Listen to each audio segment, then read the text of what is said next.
Do you have a beverage? I do have a beverage. Good, good. Do you have a beverage? I was supposed to. Let's Come take with a walk. me. I'll find this beverage.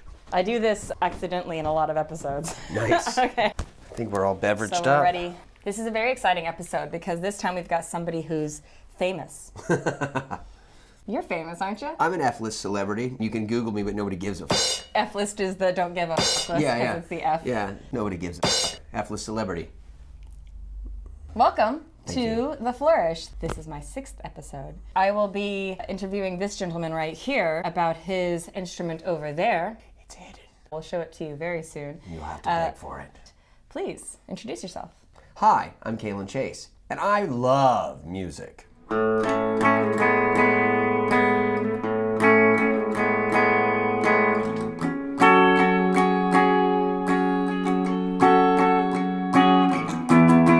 What is your main instrument?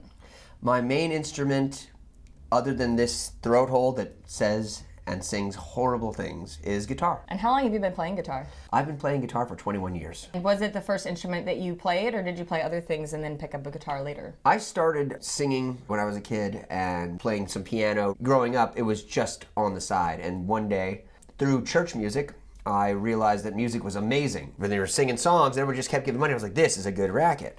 I got to get in on this. So I started taking up guitar, vocals, I started singing opera, and it just kind of blossomed from there. It became an absolute obsession since I was 13. You were saying that you sang opera? I started out wanting to do opera because I loved the music. I had a great instructor. I did some competitions. I went from about 13 to 16 doing it heavily, but then I realized that the amount of work to maintain that kind of discipline was not in my wheelhouse. And if you just sang rock and roll, you got attention from the ladies.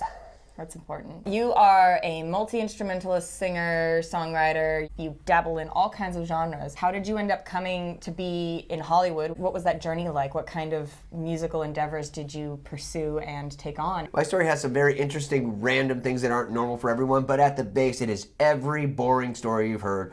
I had low self-esteem and I wanted attention, so I started playing music. I fell in love with music in the church, like I said. I was running the projector for the worship songs, you know, that slightly rock and roll Christian song, I will praise you, and the guitar sounds like The Edge. And I was sitting there going through puberty, and as my voice was changing, I would have to start learning to harmonize with the singers while running the projector so that the congregation could sing. And it just took over. So I spent some years doing opera, getting into that. Then I got into hard rock, and then I got into metal. Right when I turned 18, I headed down to Hollywood to go to the Musicians Institute. That's where I studied for a little while, and I got the audition for Korn from my brother who worked in the music business department. He called me and he said, I got this audition for you. And I was being surly and 21 or maybe 22, and I was being pissed off kid, and I just hung up on him. No, you really want to go to this audition? And I said, cool, click. He called me the third time. He said, don't you hang up. This is for Korn.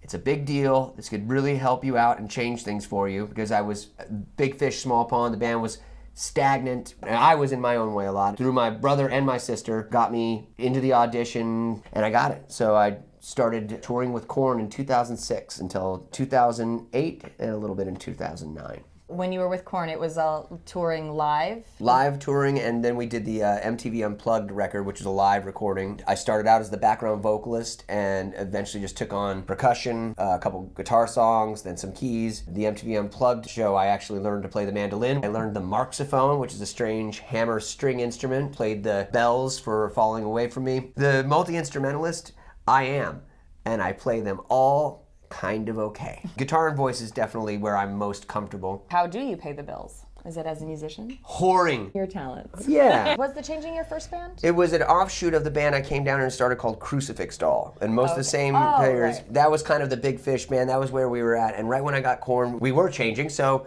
as the new band became a real thing, we called it The Changing. So it was kind of an offshoot of that. You went on with Korn, and then you had Vimic. What other endeavors have you done as a musician, besides Time and the Dragon, of course? Of course, the most important band I'm in. So throughout those bigger gigs and those metal gigs, I got a lot of students, I got a lot of recording opportunities. Things really started going for me in the studio with the producer of Vimic, Kato Kedwata. Passed away, and I still his last name, but he was one of the closest friends I ever had. I started working with him after the Vimic record in his studio, and Kato just got me a bunch of great studio gigs that I worked with him, producing, doing backing vocals for different projects, the backing vocals for the Lego Batman movie theme song. We were working on a bunch of music together. He was helping me with my own songs that I've been working on for 16 years. He was really supportive. And when he passed away, there was a couple weeks where it was like lost a friend, lost all my work. For a second, I lost my passion for anything. Not because of personal strength or triumph, just I think a chemical imbalance, something happened, and I just turned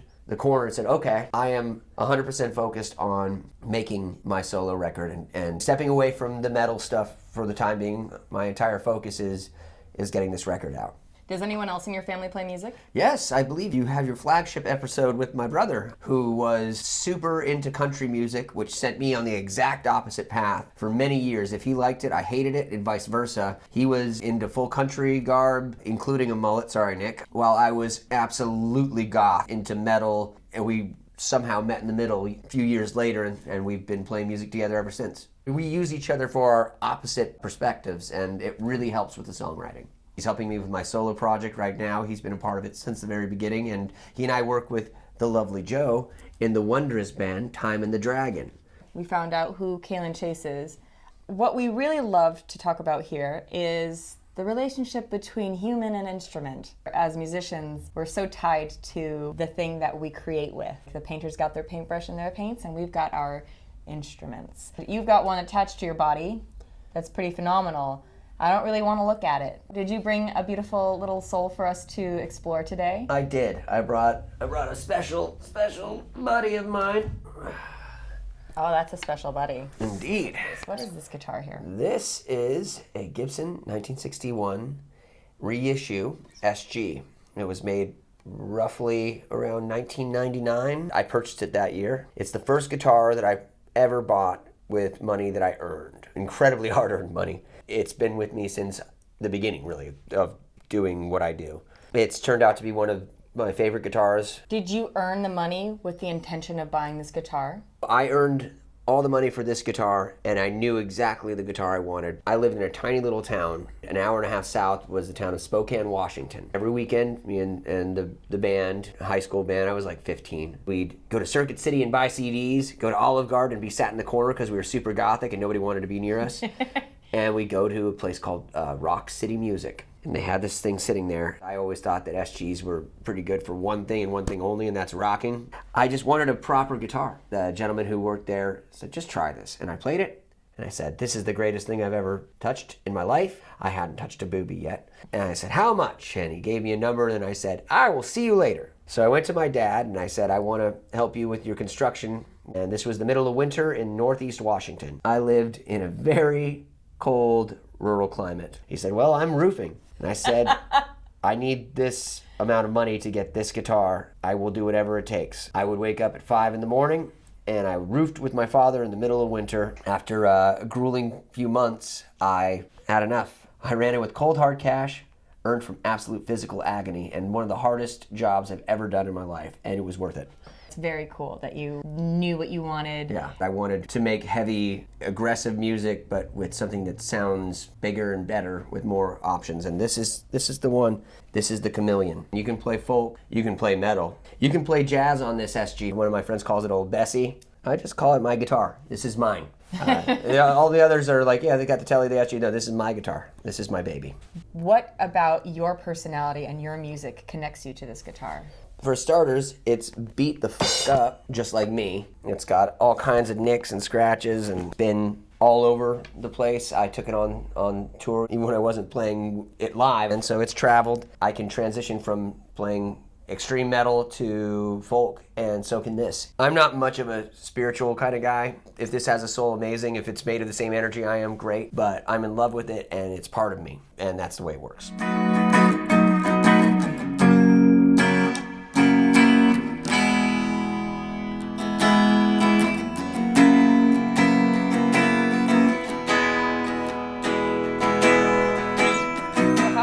Guitars do you have at home right now? 10 electrics and 4 acoustics here, and then I got a couple more in Nashville. And how many guitars have you had in your lifetime? I've probably had another 10 guitars in my situation. I try not to sell instruments or trade up.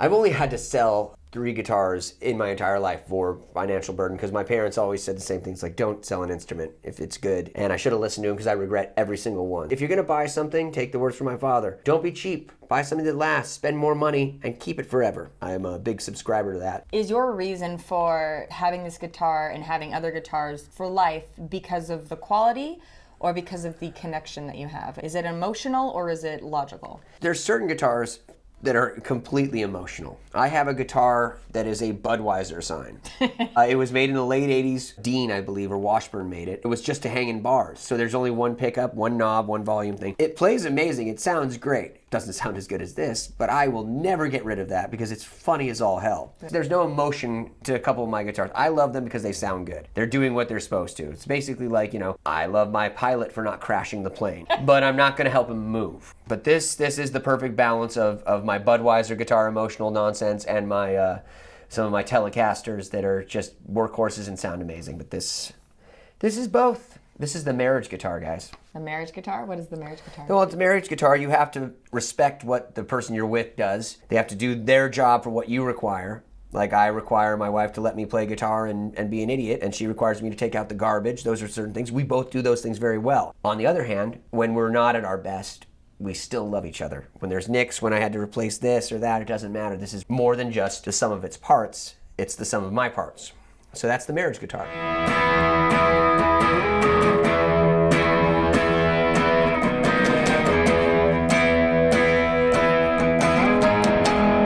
Everybody who touches this guitar loves it. The things you're looking for, not just the sound that it creates, but the feel, the weight, and how it sits in your hand. There's a guitar thing that people will do. Oh yeah, I'll take a look at your guitar. Oh. Let me try. Here, let me pass this over to you. Let's see. Oh. Oh. This is very beautiful. It's got good action for those guitar people. If you don't know what that means, don't fucking worry about it. Very beautiful, yeah. It just feels nice. It's not too heavy. It's wonderful. It's just I love you. I love you. Have you written songs on this guitar? I have written multitudes of songs in every genre.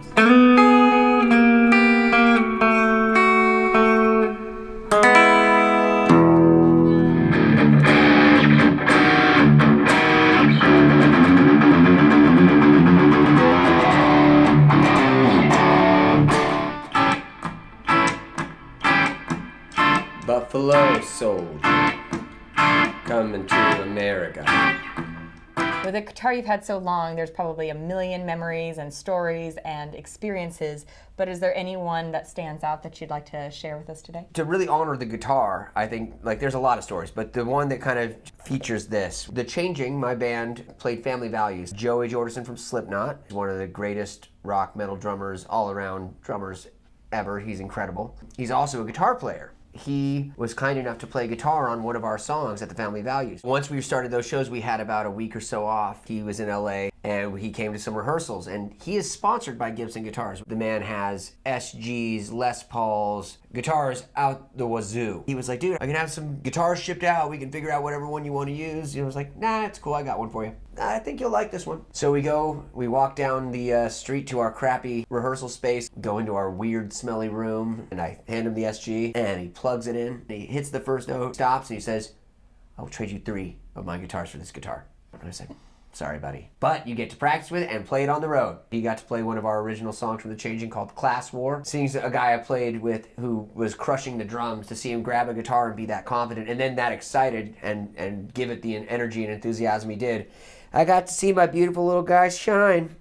In the previous episode of The Flourish, I asked my guest to tell a story of an interesting, maybe unusual gig that they played. Part of being a musician is doing stuff that's odd. You see big names do this too all the time. Super Bowl. Those performances are always odd. Yes. But what I really am talking about here is paying your dues. So, and want to, a lot of us. Yeah, it's fun. It's not a bad experience. It's interesting. My story last time was about my punk rock band playing at a brunch. You can check that episode out and hear the whole story there. In Time of the Dragon, we've had some shows that were questionable. Is there any interesting, fun, or awkward, gross, or scary situation that you've been in as a performer on stage? The answer is yes to all of those. This is going to be a diatribe, but I want to paint you a picture. Northeast Washington, imagine a Christian youth band rocking and rolling.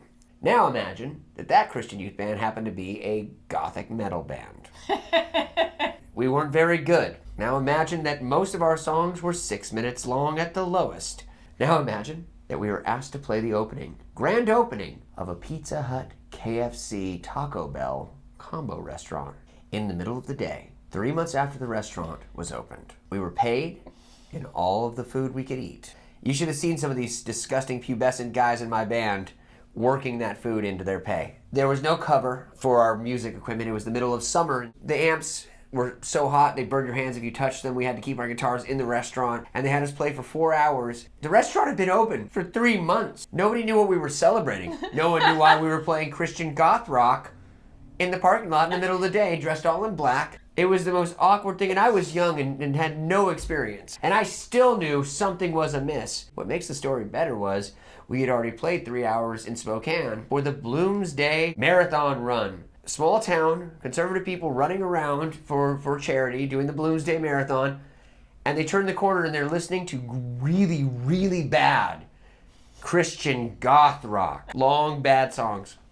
You're welcome, Washington. We were off camera trying to think of something like this that happened with Time and the Dragon. When you really think about it, it's happened a lot. Actually, I met you at a family funeral. Yeah. Somebody died in my family, and my brother brought Joe to sing with him, and I was like, she's got a great voice. Nick and I were starting this little fledgling project idea, and Joe was the missing piece. So our love is based on death. And so we've got so many things. I mean, don't you think that playing the comedy club? Playing with comedians is okay. Playing for comedians was weird. Yeah. We've played some gigs where it was like a night of laughter and music. Comedians go on, and then we end the night in a big bang. This particular one that I think you're talking about is when we went to the bar where we stayed on the stage, played the comedians on and off, but we're not the SNL band. We're stuck behind a tiny stage, kind of like this. In the music mindset, just thinking about our songs and our set, not being used to this, with a lot of bad comedians. My brother is the consummate positive professional. He's laughing to be polite, but if he's the only one, then we're trying to like awkwardly decide when to laugh at these non-existent jokes. It was a hellscape of awkwardness. Like, it was like having all the Meet the Parents movies rolled into one ball and shoved down your throat. Finally, I just kept looking at Nick and was like, stop laughing. Just, you know what? We are non-existent. If we're going to do this, we're just going to be like statues. And that wasn't working. I was trying to find like a place where I could hide on the stage, but it's a stage, so we're just well lit. We finally realized that smiling and nodding was the way to go. And the next comic, who was not funny, decides to involve us. And there was no, it's like, oh, work with me, guys. I'm like, we're not part of your improv troupe. You They weren't bad, like boo bad. They just weren't funny to me. That's not my humor. I didn't really care, so I was trying really hard to fake it till I make it, you know. The part that really gets me is that in between songs, we have a lot of humor going on. We crushed those fucking comedies. And the audience agreed that we were funnier. That was brutal. If we had a laugh-o-meter. I think because we were hearing comedy fail so badly that we rose up. Being a comedian is by far one of the hardest of the performing arts. Way harder than this bullshit. This is what Brian Hacksaw Williams, A teacher to us, a friend, and an inspiration. Yeah. The man is a guru. He's like a rock and roll Buddha. and he's the one that said, well, he can do the same song over and over, but a comedian has to change up their jokes. Every single time. So we respect the comedians. This particular night just wasn't hitting, and it was a hard night. In addition to that, I was the whole time a little nervous because someone put one of our stickers on a wall at this bar where there were lots of other stickers, by the way. And we got an email about our sticker being on the wall and being in violation of like some graffiti codes. As though we were vandals. We're not vandals. Time and the Dragon all of our crimes are personal crimes done behind closed doors. They never affect anyone else. I was just waiting for somebody to be really angry at us. I yanked our own sticker off of my keyboard case as I like walked in, like, oh crap. This whole night was a bizarro night, wasn't it? It was. I was 5 and he was 6. Rode on horses made of sticks. This is a beautiful guitar. I am a fan of the sounds, and playing many gigs with you, I know how wonderful it can be. So we will share with everyone here just a little ditty. This will be the first original song that we're performing on the Flourish, and this one was written by Kalen Chase. Thank you, Joe. It's an honor and a privilege to be your first. This song is called The Bartender. It's about a bartender.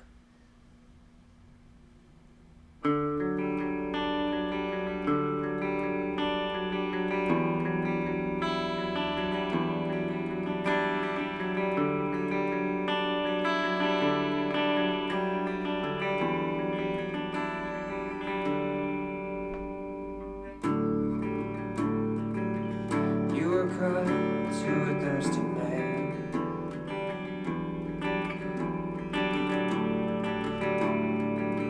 I caught your eye, and you caught my hand. You said, don't you fall. I asked, why would you care?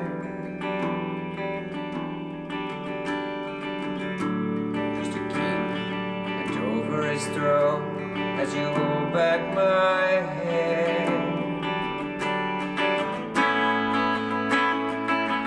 I already have a mother.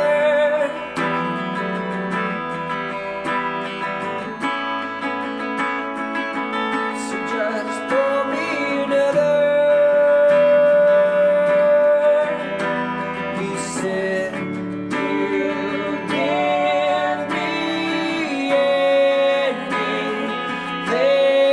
I want.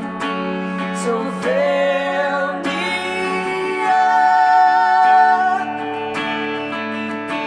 Just fill me up.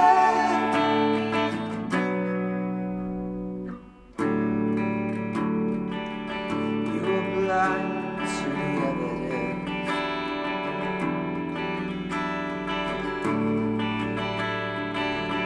I was lost in my circumstance.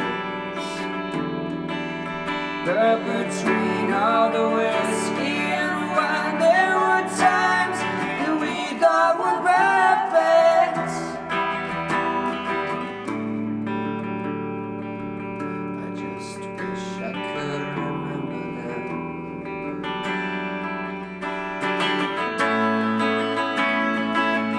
I already have a mother. Oh, shut up and pour me another. You said you'd give me anything I want. So fill me up. Just fill me up.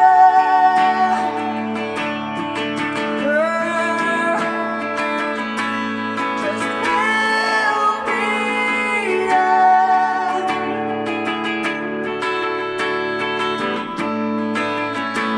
Just fill me up.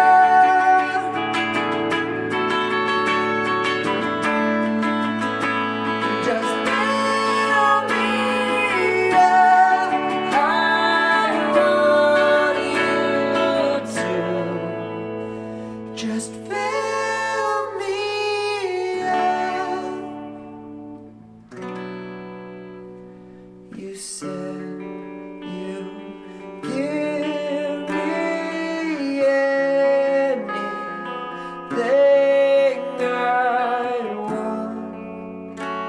So fill